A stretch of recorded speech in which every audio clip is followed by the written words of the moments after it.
Écoutez la tata si là, écoutez notre maman là. Écoutez attentivement ce qu'elle est en train de dire parce que après je vais donner mon avis.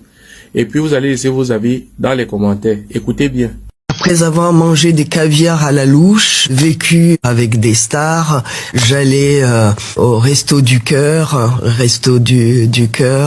et après la mère supérieure me préparait des caddies pour que je vienne récupérer de la nourriture. Comment c'est possible de passer de celle qui vit avec un train de vie de plusieurs centaines de milliers d'euros tous les ans à plus rien? Oui, parce que j'ai tout flambé.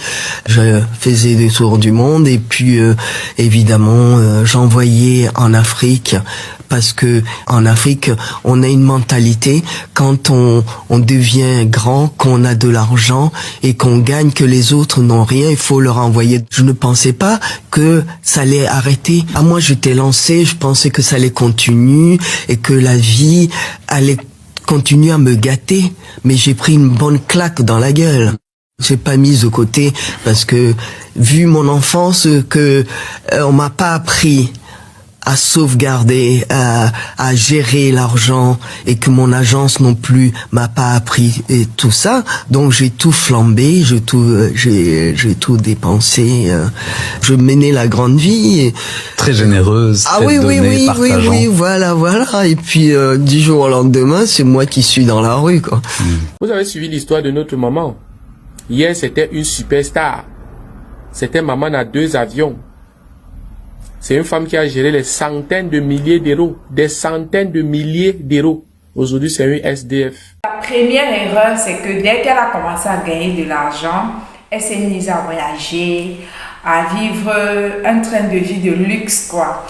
Et je peux vous assurer que c'est le problème qu'a 98% des Africains, des Noirs à travers le globe.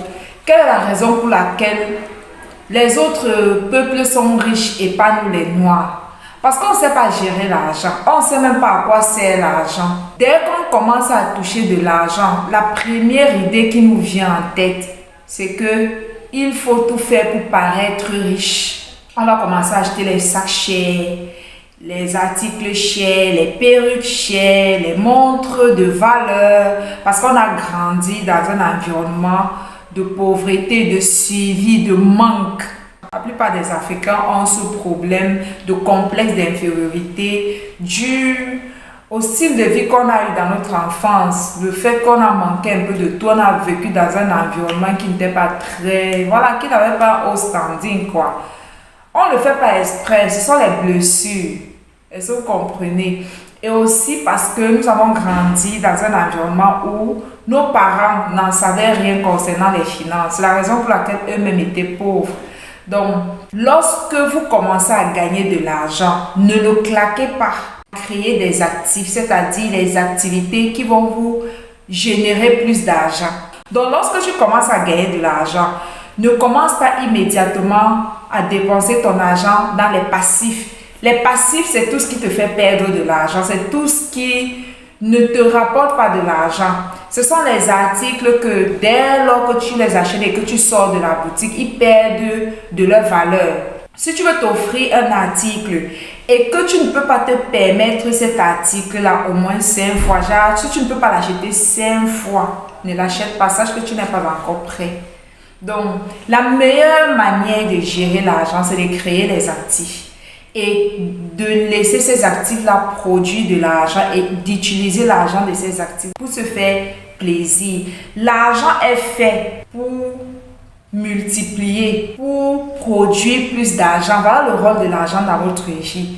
Donc, c'est la mauvaise gestion des finances qui fait que la majorité ou la quasi-totalité des Africains sont pauvres. On l'a vu dans la vie des grands footballeurs, que ce soit américains, qui sont dans le sport, qui ont connu du succès et qui, des années plus tard, après le succès, ils tombent en faillite. Déjà, ils ont un train de vie très, très extravagant, très, très luxueux.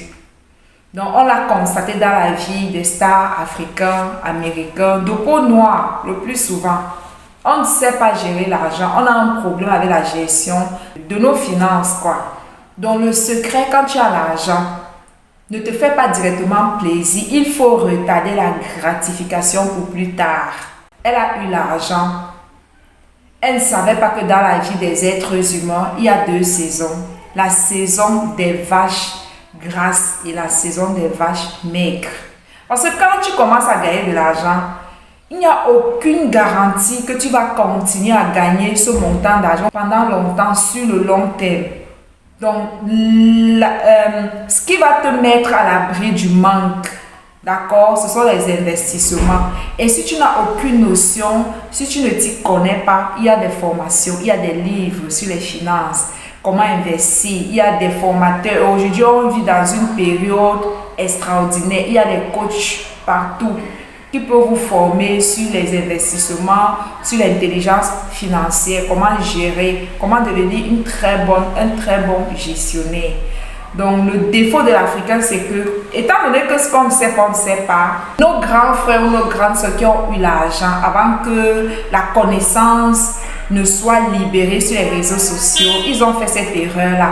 Dès qu'ils ont commencé à gagner de l'argent, ils ont directement commencé à se faire plaisir, plutôt que de faire multiplier ou de faire à ce que leur argent continue de leur produire plus d'argent. Donc, voilà le secret. Si tu veux devenir riche, apprends à épargner, apprends à investir. Tu dois développer ton intelligence financière, apprendre sur l'argent, ça se forme. Ce qu'on ne sait pas, on ne sait pas. Donc, et aussi, les hommes africains aiment bien les tchisas, les maîtresses, faire des enfants en désordre. C'est tout ça qui nous ruine, qui fait que on ne prospère pas sur le long terme. J'espère que vous avez compris.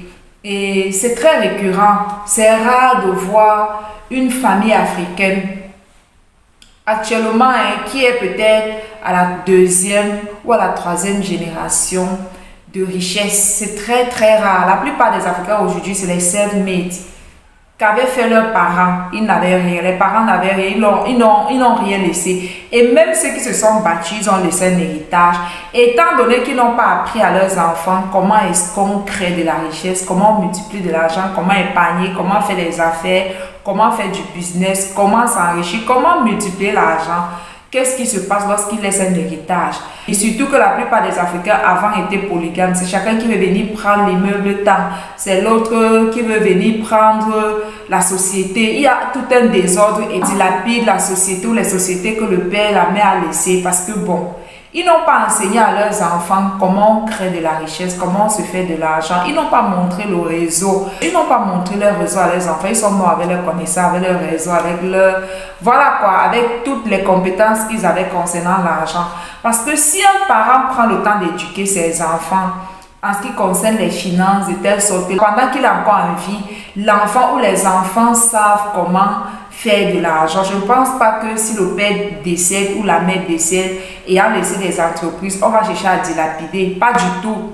Et même quand vous voyez dans nos sociétés africaines, les gens détournent l'argent et tout, ils continuent de détourner d'année en année. C'est simplement parce qu'ils sont pauvres d'esprit. Ils ne savent pas comment multiplier l'argent, comment créer de la richesse, comment faire les placements ou même investir. Ils n'ont aucune connaissance. Alors qu'il y a des plateformes où vous pouvez investir, il y a des sociétés fiables, il y a des coachs sur les réseaux sociaux qui ont pour rôle de vous enseigner en ce qui concerne la gestion de vos finances, quoi.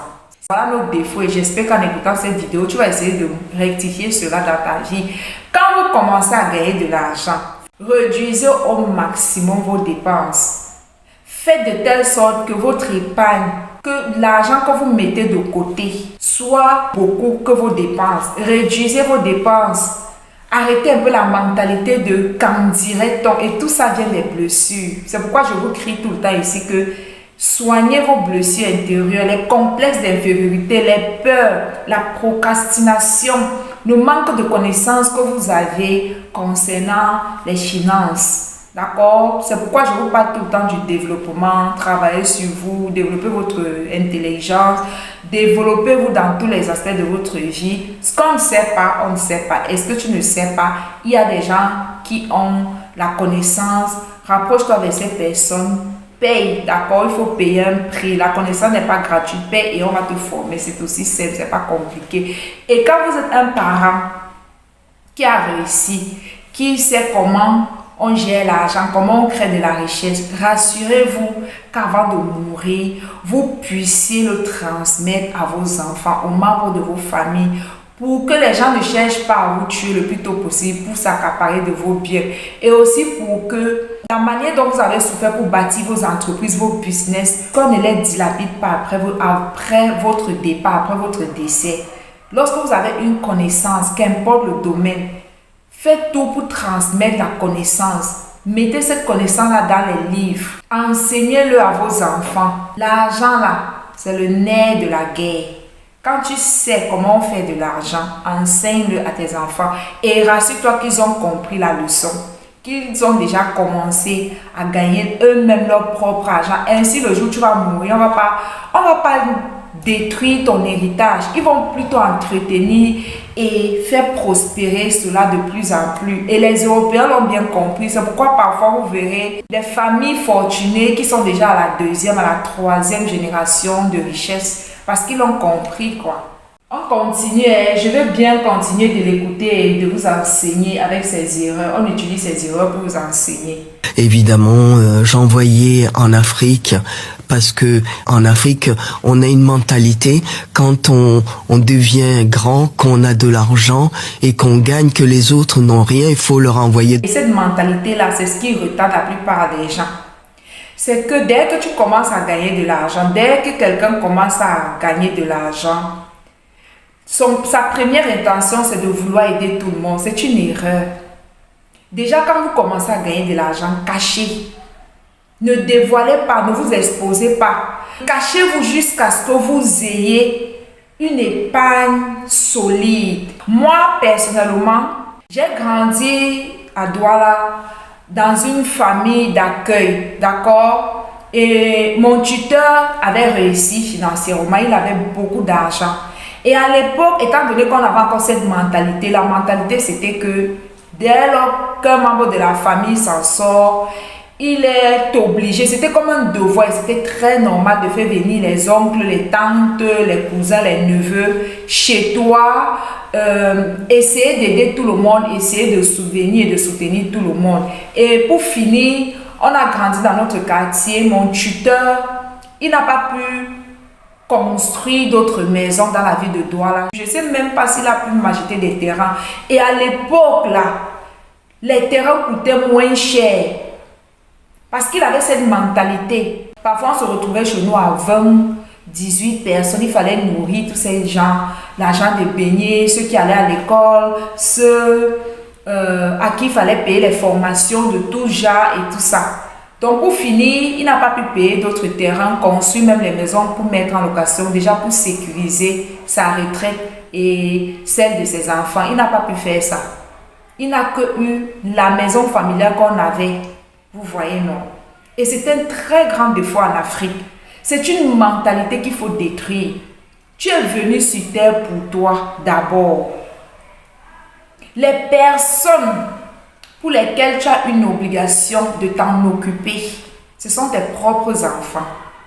Donc, quand vous commencez à gagner de l'argent en tant qu'Africain, n'essayez pas d'aider un membre de votre famille parce que si vos finances ne sont pas assez, vous allez finir par vous ruiner.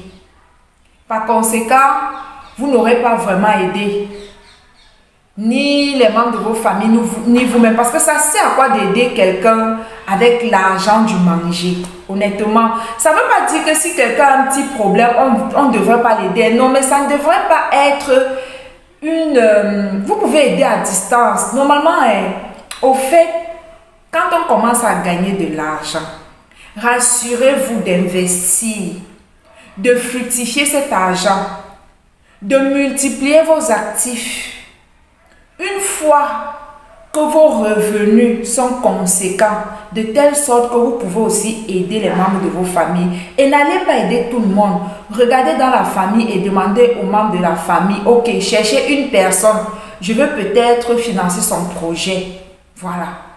Au début, ils vont vous en vouloir, on va vous traiter de chiche, on va vous traiter de radin, mais plus tard, lorsque vous allez réussir, lorsque vous allez devenir très riche, et commencez à les aider. Ils vont vous pardonner votre erreur. Ils vont vous pardonner au fait. J'ai commis cette erreur avant. Mes premiers millions que j'ai gagnés, je n'ai pas investi pour moi-même. Dans ma tête, c'était que il fallait que j'aide mes frères et sœurs. Et en voulant aider tout le monde, au finish, je n'ai aidé personne. Je n'ai vraiment aidé personne parce que tel va t'appeler, j'ai un problème de 10 000, 50 000, 100 000, 1 million. C'est un argent qui ne peut pas vraiment stabiliser la vie de quelqu'un. Donc ça ne sert à rien même de leur donner parce que si vous ne leur donnez pas, ils ne vont pas mourir. Ils vont continuer de se battre, ils vont survivre. Si ce n'est pas un cas de maladie grave, ils survivront. Il y a des mentalités qu'en tant qu'Africains, on devrait faire sortir de notre subconscient. On doit bannir certaines mentalités. Tu ne dois rien à personne. Ce n'est pas parce que nous sommes sortis du même ventre que mon frère me doit quelque chose ou ma soeur me doit. Non, personne ne me doit et je ne dois à personne.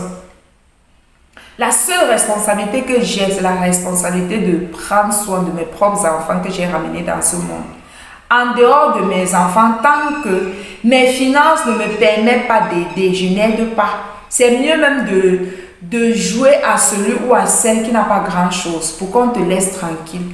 Et avant qu'ils ne s'en rendent compte que tu es déjà riche, et en ce moment, tu peux les aider. C'est mieux ainsi. Et parfois même, ce sont ces personnes que tu as aidées avant avec les petits montants que lorsque tu n'as pas fini, ce sont ces mêmes gens-là qui commencent à se moquer de toi. Oui, c'est ça la mentalité africaine. Je ne pensais pas que ça allait arrêter. Moi, j'étais lancée, je pensais que ça allait continuer et que la vie allait continuer à me gâter. Mais j'ai pris une bonne claque dans la gueule. J'ai pas mis de côté parce que, vu mon enfance, on m'a pas appris à sauvegarder, à gérer l'argent. Vu son enfance, on l'a pas appris à mettre de côté une partie de son argent pour investir plus tard. Vous voyez. Et on n'a pas appris ça la plupart des Africains. Dieu merci, je rends grâce tous les jours pour Internet. C'est parce qu'elle avait un manque de connaissances concernant la gestion financière qu'elle se retrouve aujourd'hui SDF en Europe. Lorsque vous avez gagné des milliers, comme elle a gagné des milliers d'euros, d'accord? Au fait, lorsqu'on regarde sa vie, c'était la seule opportunité que l'univers lui avait offert. C'était la seule opportunité. L'argent qu'elle a pu gagner à cette époque-là, c'était sa seule chance. Donc, parce que vous ne connaissez pas si l'argent que vous êtes en train de gagner, ce serait votre seule chance, le mieux serait de gérer vos finances comme il se doit. Arrêtez de gaspiller de l'argent. Arrêtez de vouloir vivre une certaine vie d'apparence pour montrer que vous avez réussi. Vous ne devez d'explication de réussite. Vous ne devez la réussite à personne. C'est pourquoi il faut soigner ces blessures intérieures, le complexe, le vouloir show off. Je vais les montrer, le proving. Comment tu es là, tu n'as pas d'épargne. Tu n'as même pas au moins 5 actifs, je veux dire 5 sources de revenus. C'est toi qui es déjà en train d'aller dans les magasins de marque, acheter les parfums de luxe, les articles de marque. C'est pour faire quoi au fait? C'est pour faire quoi? C'est pour prouver à qui? Et généralement, remarquez que ces gens-là qu'on voulait impressionner là, sont même pas au courant de vous. Parfois, ils ne sont même pas conscients que ces articles-là coûtent cher. Donc, arrêtez de vouloir vivre votre vie pour faire bonne impression, pour vouloir impressionner les gens. C'est mieux de se priver aujourd'hui et s'offrir la vie de luxe, la vie de vos rêves, lorsque vous avez réussi, lorsque vous avez implanté, lorsque vous avez des ressources, vous avez plusieurs sources de revenus, quoi. C'est mieux.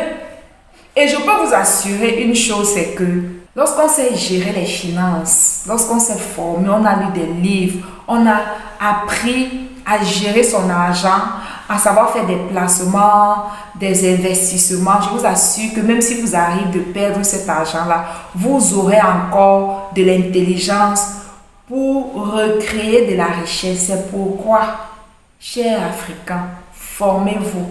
Ce qu'on ne sait pas, on ne le sait tout simplement pas. Et par-dessus tout, soignez vos blessures, vos complexes. Parce que c'est ce qui attire, c'est ce qui pousse la plupart des gens qui ont eu beaucoup d'argent à se retrouver dans la pauvreté. les complexes, les faiblesses. Quand j'étais pauvre, je draguais les filles, on me rejetait. Maintenant là, c'est le temps de leur prouver. Et tu t'en vas mettre tout ton argent en jeu parce que tu veux avoir une certaine catégorie de filles alors que c'est pas encore ton niveau. Battez-vous pour chercher l'argent. Quand tu as l'argent, tu ne dragues plus. Ce sont les femmes qui courent après toi. Donc j'ai tout flambé, j'ai tout dépensé. Je menais la grande vie. Et... Très généreuse, ah très oui, donnée, partageant. oui, voilà. Et puis du jour au lendemain, c'est moi qui suis dans la rue, quoi. Elle menait la grande vie, elle était très généreuse. Ne soyez pas généreux lorsque vous n'avez pas encore une situation financière très très aisée. Ne soyez pas généreux, soyez chiche. Soyez chiche quand vous n'avez pas encore investi, quand vous n'avez pas encore des finances stables, quand vous n'avez pas encore des actifs qui assurent vos arrières, vous n'avez pas encore des activités qui vous rapportent beaucoup d'argent. Soyez radin même envers vous-même. Retardez le plaisir, la gratification pour plus tard. Ça ne va pas vous tuer. C'est le secret des riches. Vous voyez, maintenant, c'est elle qui est dans la rue. Elle dit que maintenant, c'est moi qui suis dans la rue, quoi. Toutes ces personnes vers qui elle était généreuse, où sont ces personnes aujourd'hui? Pourquoi on ne lui tend pas la main? Pourquoi on ne l'aide pas? Déjà que quand tu n'as pas vraiment réussi et que tu cherches à vouloir aider tout le monde, au finish, tu n'aides personne. Peut-être que la même famille est toujours dans sa part de galère. J'espère que vous avez compris. C'était juste quelques petits conseils pour vous apprendre à conserver ou encore à protéger votre argent. Quand vous avez l'argent, arrêtez de faire les dépenses inutiles, les dépenses bêtes. Moi, j'ai tellement appris à gérer mon argent que je vais dire, moi je peux aller au supermarché, je sors de là, ayant acheté uniquement ce que je suis allée acheter. Peu importe la manière dont ils emballent les produits pour m'attirer à dépenser. Je ne dépense pas comme ça. Quand je sors, je fais ma liste. J'arrive au supermarché. Je vais dans les rayons spécifiques. Et je peux même me balader, mais et n'acheter que le nécessaire. Ce dont j'ai besoin, ce qui est utile et nécessaire. Ce dont je n'en ai pas besoin, je n'achète pas. Moi, je ne flambe pas mon argent comme ça. Non, je ne suis pas dedans. Pour les marques, pour tout le temps être en train d'acheter les vêtements, les chaussures. C'est pour faire quoi avec? C'est pour faire quoi? Je préfère que les gens m'insultent, qu'on me traite de celles qui portent les mêmes vêtements tout le temps, qu'on me traite de tout, jusqu'à ce que je vais stabiliser mes finances. Et le jour où je vais stabiliser mes finances, ce sont les mêmes personnes qui se moquaient de moi, qui vont commencer à m'envier. Parce qu'à l'heure là, je serai en mesure de m'offrir tout ce dont j'ai besoin. N'écoutez pas les gens qui disent que tu gagnes déjà assez ta vie. Pourquoi tu ne peux pas déménager? Pourquoi tu ne peux pas quitter ce quartier? Pourquoi tu ne peux pas quitter ta chambre? Réduis ton train de vie. On nous a appris à manger l'argent dans la bouche. Chaque week-end, il faut aller au bar, il faut aller au snack avec les potes. Moi, je n'ai pas les potes de boisson. Je peux organiser une petite fête une fois par an. Même quand j'organise, c'est chacun qui cotise. Oui, on se met ensemble, on cotise pour se faire plaisir. De telle sorte que ça ne va pas nuire à mes finances. Je ne suis pas dedans. Les amis qui vont m'attirer tous les jours dans la grande vie, là, je ne suis pas dedans. Il faut savoir faire un choix dans la vie. J'espère que vous avez compris. On se retrouve plus tard dans une prochaine vidéo. C'était votre coach Marianne. Portez-vous bien. À plus.